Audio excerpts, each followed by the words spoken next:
I hope what I am going to say now will meet most of the points raised by you in our discussions. Anicca, Dukkha and Anatta are the three essential elements in Buddha's teaching.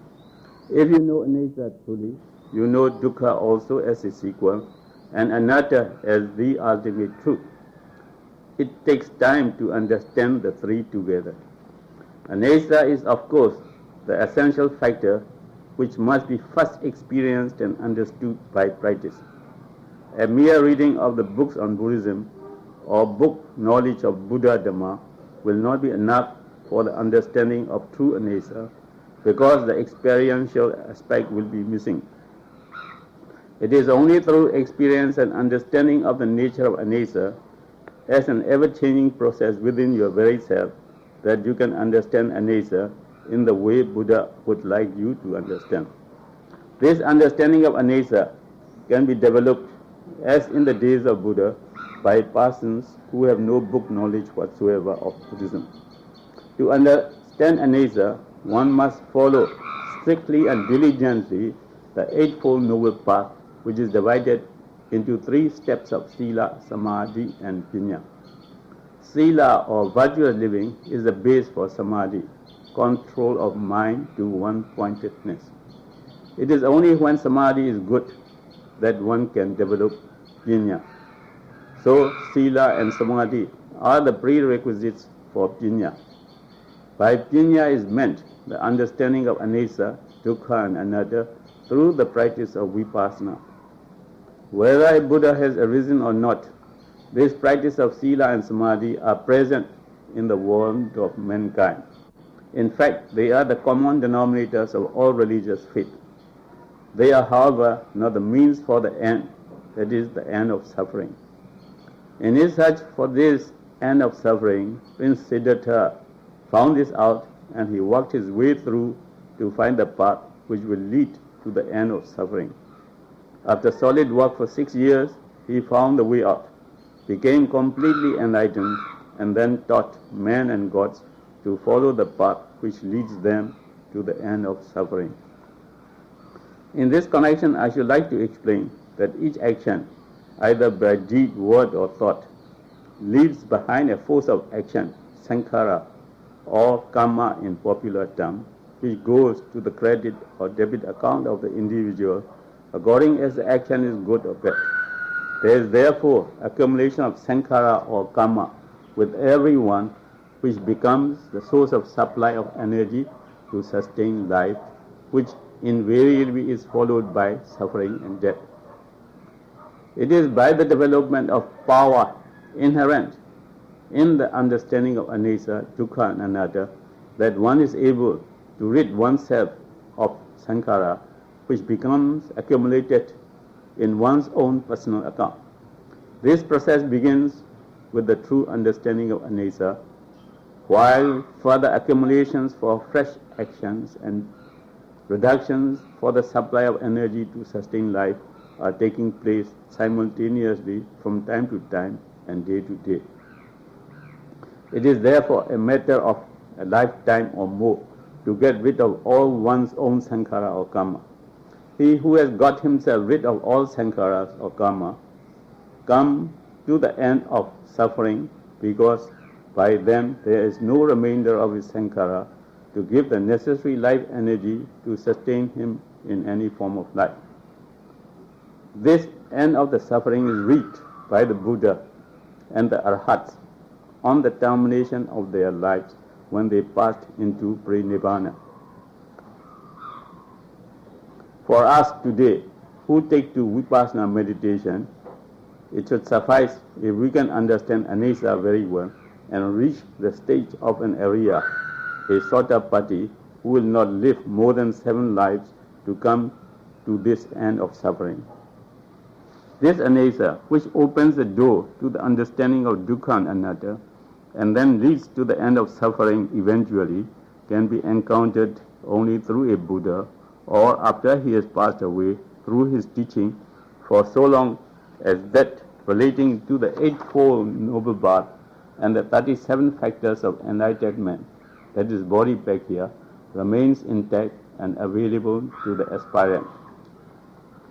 For progress in Vipassana meditation, a student must keep knowing anicca as continuously as possible. The Buddha's advice to monks is that they shall try to maintain the awareness of anicca or dukkha or anatta in all postures, whether sitting or standing or walking or lying down. The continuity of awareness of anicca and so of dukkha and anatta is the secret of success. The last word of Buddha just before he breathed his last and passed away into Mahaparinibbana was, decay or anicca is inherent in all component things. Work out your own salvation with diligence. This is in fact the essence of all his teachings during the 45 years of his lifetime. If you will keep up the awareness of anicca that is inherent in all component things, you are sure to reach the goal in the course of time. In the meanwhile, as you develop in the understanding of anicca, your insight into what is true of nature will become greater and greater. So much so that eventually you will have no doubt whatsoever of the three characteristics of anicca, dukkha and anatta. It is then only that you are in a position to go ahead for the goal in view. Now that you know anicca is the first essential factor, you should try to understand what anicca is with real clarity and as extensively as possible, so as not to get confused in the course of practice or discussion. The real meaning of anicca is impermanence or decay. That is, the inherent nature of impermanence and decay in everything that exists in this universe, whether animate or inanimate.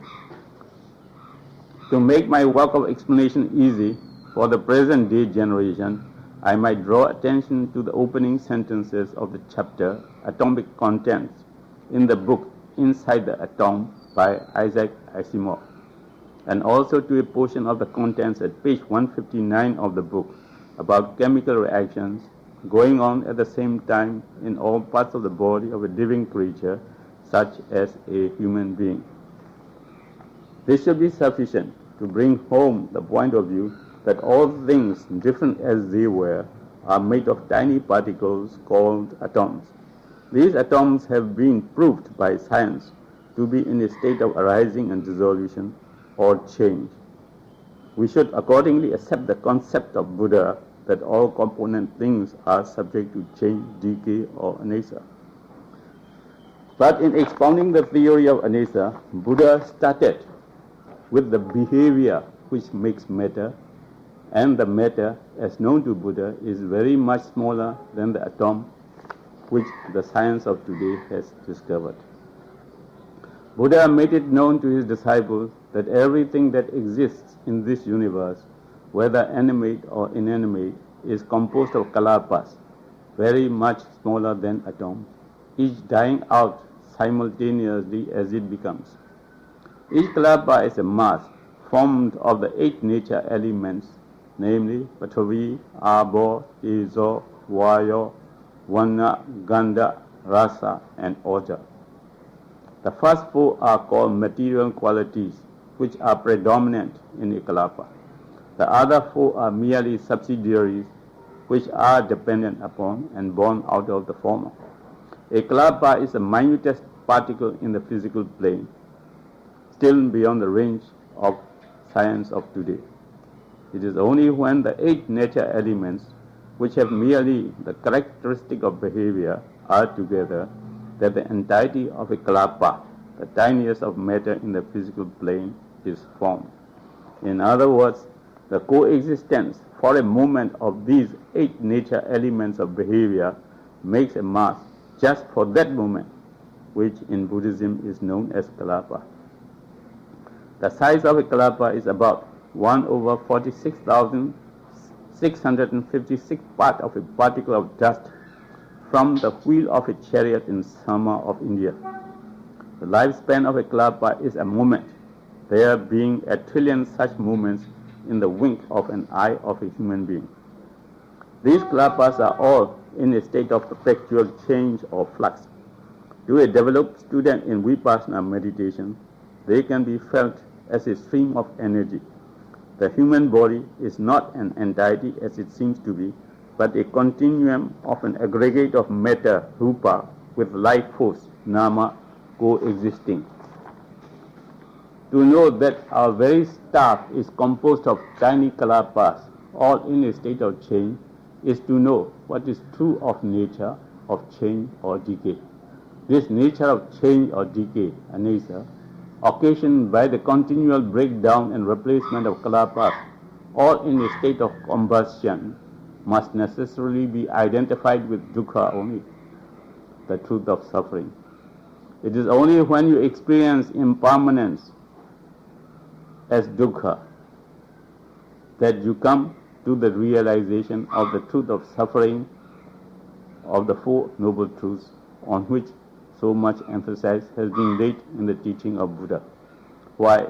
Because you realize this subtle nature of dukkha from which you cannot escape for a moment.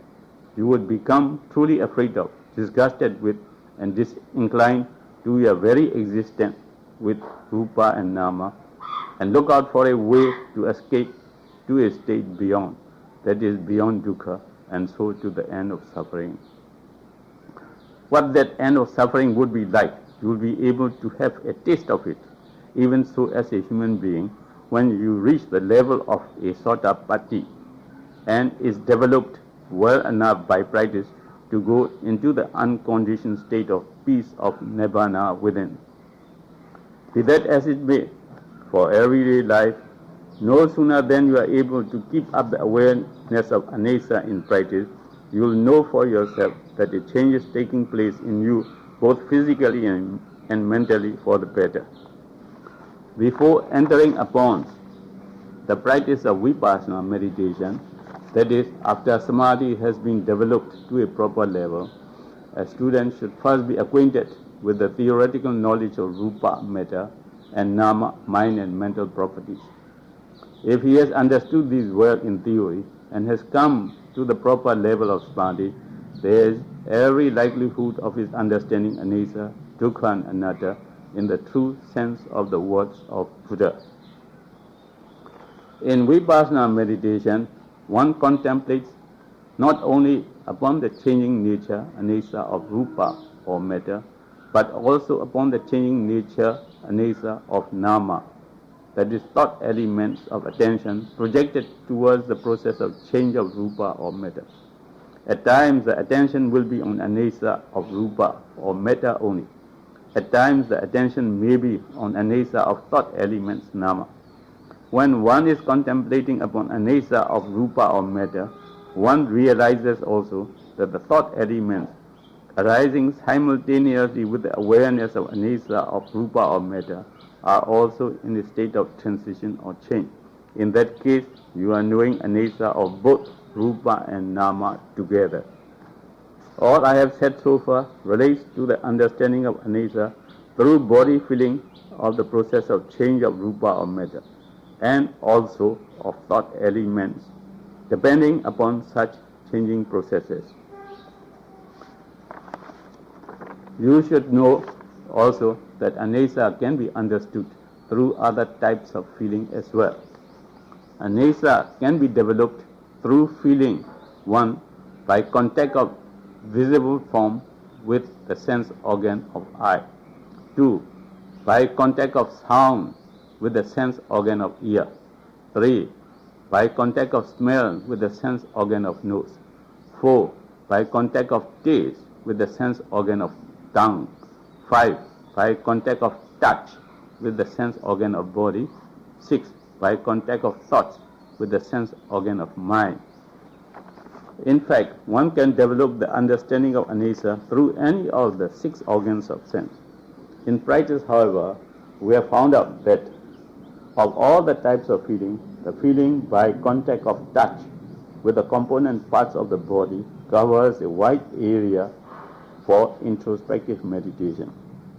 Not only that, the feeling by contact of touch by way of friction, radiation and vibration of the kalapas within with the component parts of the body is more tangible than other types of feeling, and therefore a beginner in vipassana meditation can come to the understanding of anicca more easily through body feeling of the nature of change of rupa or matter. This is the main reason why we have chosen the body feeling as a medium for quick understanding of anicca. It is open to anyone to try other means, but my suggestion is that one should have oneself well established in the understanding of anicca through body feeling before an attempt is made through other types of feeling. There are 10 levels of knowledge in vipassana, namely 1. Samasana, that is appreciation of anicca, dukkha and anatta by close observation and analysis, of course theoretically. 2. Udyavaya, that is knowledge of the arising and dissolution of rupa and nama. 3. Bhanga, that is knowledge of the fast changing nature of rupa and nama as a swift flow of current or a stream of energy. 4. Bhaya, that is knowledge of the fact that this very existence is dreadful. 5. Adinava, that is knowledge of the fact that this very existence is full of evils. 6. Nebida, that is knowledge of the fact that this very existence is disgustful. 7. Mongjitu kamyata, that is knowledge of the urgent need to escape from this very existence. 8. Patichanka, that is knowledge of the fact that time has come to work with full realization for salvation with anicca at the base. 9. Sankharupekha, that is knowledge of the fact that the stage is now set to get detached from sankhara and to break away from ego-centralism. 10. Anuloma, that is knowledge that would accelerate the attempt to reach the goal. These are the levels of attainments which one gets through during the course of vipassana meditation, which in the case of those who reach the goal in a short time, they can be known only in retrospect. With the progress in the understanding of anicca, one gets through these levels of attainment, subject, however, to adjustment or help at certain levels by a competent teacher. One should avoid to look forward to such attainments in anticipation, as this will distract him from the continuity of awareness of anicca, which alone can and will give him the desired reward.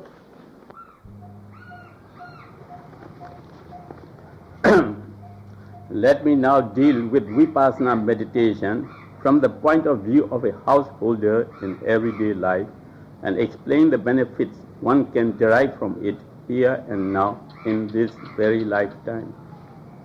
The initial object of vipassana meditation is to activate anicca in one's own self, or to experience one's own inner self in anicca, and to get eventually to a state of inner and outer calmness and balance. This is achieved when one becomes engrossed in the feeling of anicca within. The world is now facing serious problems threatening mankind. It is just the right time for everyone to take to vipassana meditation and to learn how to find a deep pool of quiet in the midst of all that is happening today. Anicca is inside of everybody. It is with everybody. It is within reach of everybody. Just a look into his own self, and there it is, the anicca to be experienced. When one can feel anicca, when one can experience anicca, and when one can become engrossed in anicca, one can at will cut away from the world of ideation outside. Anicca is for the householder the gem of life which he will treasure to create a reservoir of calm and balanced energy for his own well-being and for the welfare of the society. Anicca, when properly developed, strikes at the root of one's physical and mental ills and removes gradually whatever is bad in him, that is, the cause of such physical and mental ills. In the lifetime of Buddha, there were some 70 million people in Savatthi and places around in the kingdom of Pasenadi Kosla. Of them, about 50 millions were Aryas who had passed into the stream of Sotapatti. The number of householders who took to Vipassana meditation must therefore be more. Vipassana is not reserved for men who have renounced the world for homeless life. It is for the householder as well. Now the time clock of Vipassana is struck. Now the time clock of Vipassana is struck. In spite of drawbacks which make householders restless in these days, a competent teacher or guide can help a student to get anesa activated in him in a comparatively short time. Once he got it activated, all that is necessary would be for him to try and preserve it. But he must make it a point, as soon as time or opportunity presents itself for further progress, to work out for the stage of Banga, the third level of knowledge in Vipassana. If he reaches this level, there will be little or no problem, because he should then be able to experience anesa without much ado and almost automatically. In this case, anesa shall become his base for the return thereto of all physical and mental activities outside the body, as soon as the domestic needs of daily life for such activities are over.